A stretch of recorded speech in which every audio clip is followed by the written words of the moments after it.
Били ли сте в държава, където не е имало език, на който да се разбирате с хората?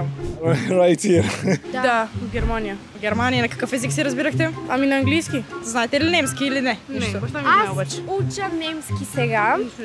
Всичко знам, ходя на допълнителни 3 пъти в седмица. И само да ви кажа, че като порасна, всичко ще знам и ще си хода и ще си говоря с тях. Добре, може да ми кажеш нещо на немски, някоя фраза? Ох, сега излагация малко. Стойте. Ich bin Eva. Вау! Вероятно Турция, бих казал. И как се разбирахте там с хората? Най-често на развален английски. В Украйна съм бил. На какъв език се разбирахте с хората? Ами малко на английски. Аз говоря английски, но те не говореха много английски и беше доста така трудно. Yeah, when I went to Cambodia, How did you communicate with people there? my friend who I traveled with, his sister had moved to Cambodia 7 years prior. So she learned the language and so we just kind of hung on to her and she translated for us. Yeah, I've been here, Romania, Albania, and also France. And in what language do you communicate with people?